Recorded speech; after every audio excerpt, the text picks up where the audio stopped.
Salut à toi, j'espère que tu vas bien. Aujourd'hui, on se retrouve à un niveau extrêmement proche de l'ATH. Ça faisait déjà un moment que le Bitcoin n'avait pas été à ce niveau-là. Je vais te partager mon analyse. On est quand même sur un niveau très proche d'énormément de liquidités au nord. Je vais t'en dire un petit peu plus. Je t'en avais déjà parlé dans les précédentes vidéos. Malheureusement, on n'est pas venu chercher les liquidités au sud qu'on attendait. Mais l'objectif qui était l'ATH est proche d'être atteint. Donc ça, c'est vraiment top. Je t'ai partagé ce matin une petite distribution qui s'est très bien exécutée, que je vais te partager. On ira voir également l'Ethereum, le Solana, le FET ainsi que le Tao.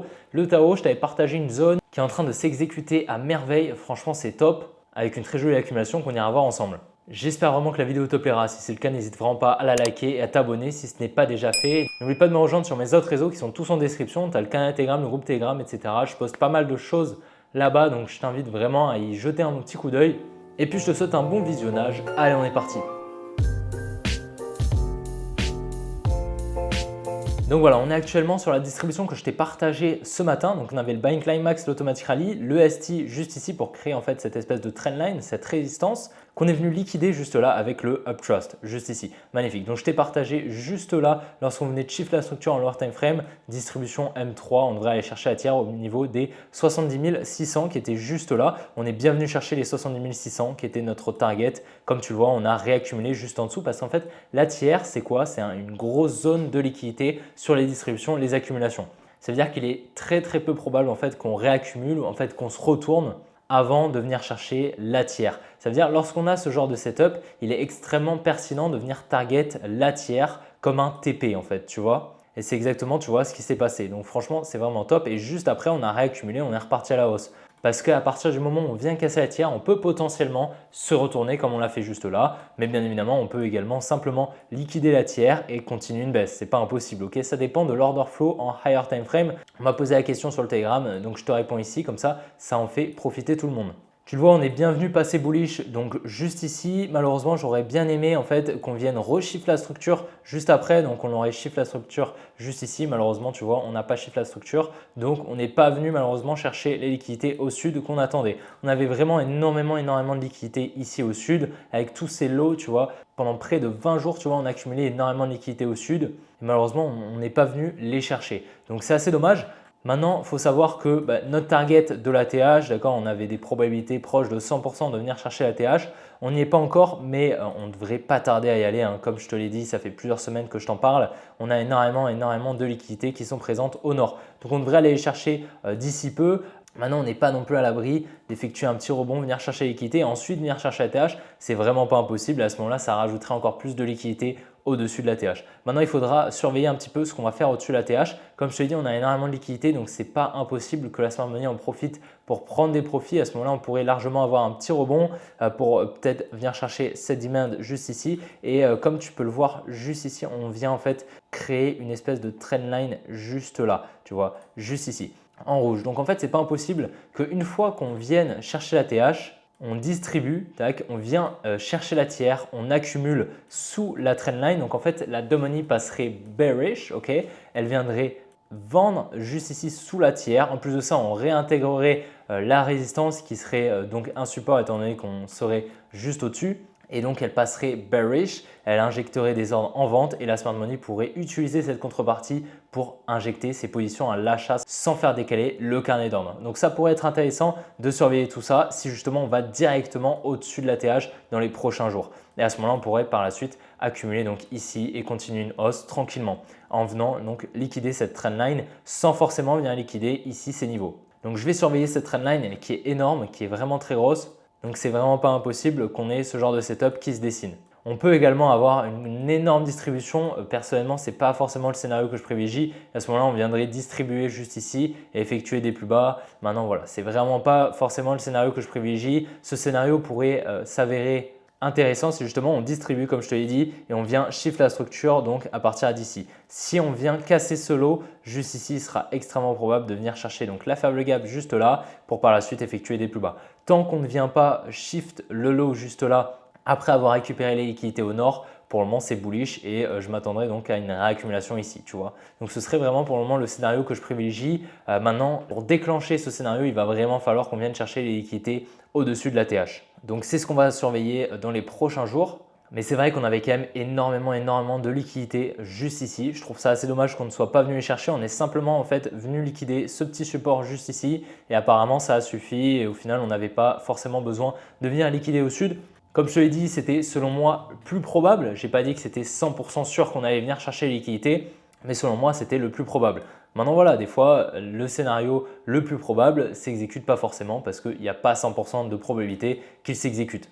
Donc tu vois, on avait des chances ici en fait qui s'exécutent en venant liquider cette trendline juste ici et par la suite qu'on vienne shift la structure en lower time frame et qu'on vienne par la suite exécuter le biais daily pour retracer et continuer la hausse. Donc c'était pour moi un très joli scénario qui m'aurait permis de rentrer juste là. C'est pas très grave, ok, dans tous les cas, de toute manière, comme tu t'en souviens, on est rentré juste en dessous ici de cette tiers. On avait ici un joli transfert main forte, main faible qu'on avait très bien repéré ici au niveau des 72 000 $. On attendait toute cette baisse durant tout avril et on attendait ici ce gros niveau de support juste ici dans cette demand et nous on a acheté ici le 1er mai. Donc tu t'en souviens, je t'avais partagé des calls sur le Telegram où je te disais justement que j'achetais mes cryptos que je rechargeais avec mes liquidités. Maintenant, comme je t'ai dit, franchement, pour le moment, il n'y a pas grand-chose à faire, honnêtement. Comme tu le vois, on vient bien mitigated à chaque fois tous les blocs institutionnels baissiers. Donc franchement, pour le moment, c'est assez bullish. On a une jolie réaccumulation ici et donc ça ne m'étonnerait vraiment pas qu'on vienne chercher ATH.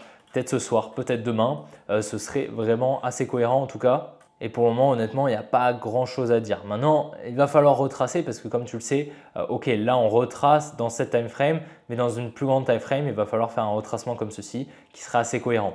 En plus de ça, si on regarde l'open interest, on voit très clairement qu'il y a énormément de gens qui longuent actuellement le marché. Tu vois, le prix monte, on a les fundings qui montent et on a l'open interest qui monte. Donc, ça signifie tout simplement qu'on a énormément de gens qui rentrent en long avec du levier sur le Bitcoin.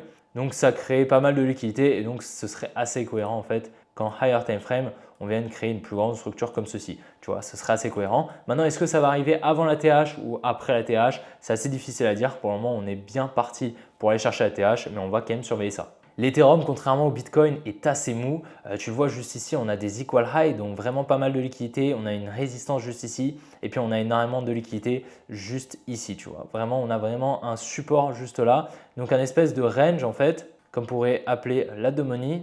Donc énormément de liquidité au-dessus de la résistance, énormément de liquidité en dessous du support. Donc personnellement, je pense honnêtement que si on va chercher au nord dans un premier temps, on pourrait potentiellement distribuer et venir chercher le support, liquider le support pour par la suite, on verra ce qu'on va faire, peut-être accumuler et repartir. Ce n'est pas impossible, mais honnêtement, vu les liquidités qu'on a ici, franchement, ce serait assez cohérent en fait qu'on vienne les chercher. Maintenant, pareil, on a des equal high juste ici que je t'ai mis. Donc franchement, pareil, les liquidités au nord sont à venir chercher. Donc pour le moment, avoir un biais est assez compliqué. Et puis on a toujours cette faible gap qui n'a pas été comblée. Donc je m'attendrai à un retour ici aux 3300. Ce serait vraiment assez cohérent selon moi. On vient donc fermer les ordres en négatif de la smart money. Et puis là, pour le moment, on ne peut pas dire on est bullish, on va aller plus haut parce que honnêtement, si on va chercher les liquidités, il sera vraiment très probable de venir chercher les liquidités au sud. Et à l'inverse, si on vient chercher les liquidités au sud, il sera très probable de venir chercher les liquidités au nord.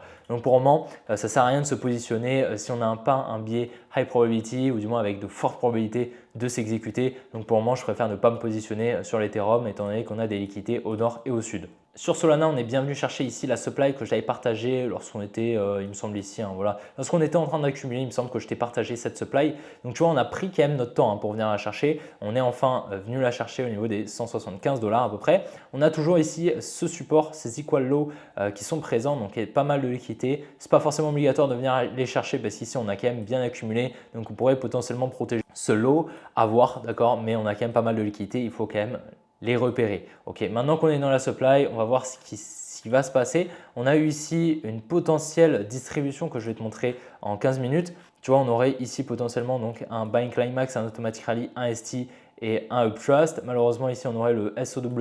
J'aime pas trop le SOW parce qu'en fait, ça vient récupérer les liquidités de la tiers et donc ça perd la probabilité d'une exécution d'un biais baissier. Donc c'est pour ça que personnellement, le genre de distribution comme ça, je ne les trade pas lorsqu'on vient en fait récupérer la tiers. Parce qu'on pourrait potentiellement en fait simplement venir mitigated avec ce SOW, cette demand et à ce moment-là venir protéger ce lot et continuer des plus hauts. Ce n'est pas impossible, donc c'est pour ça que je ne vais pas trader ce mouvement. Donc à surveiller le Solana. Pareil, on a pas mal de liquidités au sud et je pense qu'il va un petit peu suivre ce que va nous faire le Bitcoin. Sur fait, c'est quand même assez intéressant. Donc, tu vois, je t'ai partagé ici cette jolie accumulation.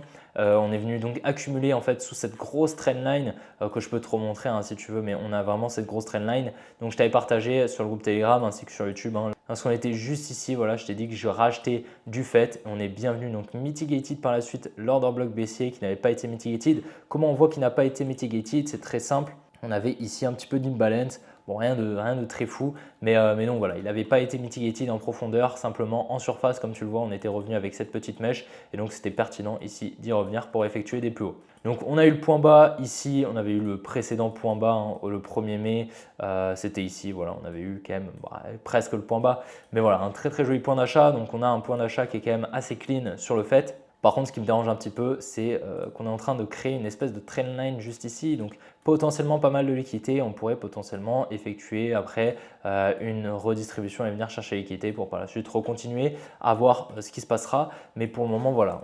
Ce que j'aime pas trop, c'est contrairement au Tao, on n'est pas en train d'effectuer vraiment le biais haussier que libérerait une accumulation comme ceci. Donc, ça perd un petit peu des probabilités d'exécution. Tu vois, on a vraiment un petit peu de liquidité ici. On se cherche un petit peu. Tu vois, j'aime pas trop. On pourrait potentiellement en fait redistribuer, tu vois, en venant récupérer ces liquidités et continuer des plus bas. Donc pour le moment, j'aime pas trop ce qu'on est en train de faire. À surveiller quand même le fait, mais notre point d'achat va rester le même. Je compte pas vendre mes positions. Elles sont quand même à un très bon point d'achat, je pense. Tao, super, super, super intéressant. Je t'avais partagé lorsqu'on était juste ici, voilà, dans cette redistribution, quand on était en train de redistribuer, je t'ai dit qu'on allait venir chercher dans un premier temps cette demand et par la suite celle-ci. Donc j'avais tracé celle-ci qui était pour moi la plus pertinente. Je t'en avais parlé. On est bien venu chercher donc le premier niveau aux 400 $ et le deuxième ici aux 375 $. On a bien accumulé juste ici. Magnifique. Franchement, c'est top. Je pourrais te retrouver la vidéo hein, si tu veux. Je la partagerai probablement sur le groupe Telegram. Donc si tu veux la voir, n'hésite pas à rejoindre le groupe Telegram. Et donc je t'avais bien partagé cette zone ici, cette demand qui est magnifique sur le groupe Telegram. On a bien accumulé dedans, comme tu peux le voir. On a eu donc un Selling Climax, un Automatic Rally. On a eu le ST juste ici, le Second Test in Phase B et le Spring, donc double liquidation. Et ensuite, tu vois, on a une belle injection d'ordre haussière. Donc ça, j'aime beaucoup, tu vois. Donc franchement, un très joli setup. Le Tao, moi, j'en ai pas racheté ici. J'en avais racheté le 1er mai, donc c'était ici, tu vois. J'en avais racheté ici, donc tu vois, j'ai déjà un joli point d'achat. J'en avais revendu un petit peu parce que selon moi, j'étais quand même surexposé sur le Tao. J'avais pris beaucoup trop selon moi, une très très grosse position sur le Tao. En tous les cas, ici, c'était vraiment une belle zone d'achat pour l'achat spot et même pour un trade. Malheureusement, je n'ai pas pris ce setup, je l'avais vu, mais on a bien exécuté le biais, tu vois. Mais c'est surtout le Bitcoin en fait qui me dérangeait. Je ne pensais pas qu'on allait exploser comme ça à court terme. Donc c'est pour ça que j'ai préféré ne pas rentrer. Mais franchement, l'accumulation est très jolie et on a une belle injection d'ordre actuellement et la zone était vraiment top. Pour le moment, les prochaines zones à surveiller, pour le moment, je pense qu'on va venir chercher toutes les liquidités qu'on a au-dessus de tous ces highs qui sont présents juste là. Donc franchement, ça ne m'étonnerait pas de venir chercher tout ça et même peut-être venir chercher donc la résistance qu'on est venu créer ici avec ces equal highs. Pour le moment, je suis vraiment assez bullish sur le Tao. Il est très probable qu'on ait le nouveau point bas parce que le premier point bas était là. On l'avait très bien eu d'ailleurs. Je t'avais partagé cette accumulation qui avait bien eu lieu avec donc ce Selling Climax Automatic Rally, le ST et le Second Test in Phase B. Et donc en fait, on serait dans une plus grosse accumulation juste là. Et donc la tiers se placerait juste ici. On pourrait donc venir chercher au minimum ce niveau des 495 $. Donc personnellement, c'est vraiment une target qui est assez intéressante. Et tu vois, sur mon point d'achat juste ici, ça me ferait environ voilà, 50%, 43% à peu près. Donc c'est une jolie performance déjà. Et là, du prix actuel, on est quand même déjà à 87% de l'ATH. Donc c'est vraiment des belles zones d'achat selon moi. À voir ce qui va se passer, hein, bien évidemment, sur le Bitcoin. C'est le Bitcoin un petit peu qui va driver tout ça. Pour le moment, c'est quand même assez intéressant ce qu'on fait et la zone était vraiment top. Donc voilà, j'espère vraiment que la vidéo t'a plu. Si c'est le cas, n'hésite vraiment pas à la liker, à t'abonner si ce n'est pas déjà fait. Demain, on ira voir le dollar qui est assez intéressant, l'or USD également, un petit peu de Forex parce que ça risque de bouger un petit peu demain. On a la news sur les taux d'intérêt en Europe. Donc on devrait avoir, comme je te l'ai dit précédemment, une baisse des taux de 0,25%. Donc 25 points de base, ce qui devrait donc trouver le point haut sur l'euro USD, même si je pense qu'on l'a déjà trouvé. Et donc ça pourrait potentiellement amener des capitaux de l'euro vers le dollar et donc une force potentielle dans les prochains mois du dollar jusqu'à la baisse des taux des US qui devrait avoir lieu le 7 novembre selon le marché, ce qu'il est en train de pricer les probabilités qui sont actuellement émises sur la FOMC du 7 novembre. Je t'invite, comme je te l'ai dit, à me rejoindre sur Telegram. Tu as tous les liens en description. Et puis, si tu souhaites trader les cryptos, tu as un lien sur BitGet ou sur BigX. Comme tu veux, tu as tous les liens en description. Tu auras des rabais sur les frais de trading. Je te souhaite une bonne après-midi, une bonne soirée. Et puis, on se retrouvera demain pour une prochaine vidéo comme d'habitude. Allez, ciao les gars!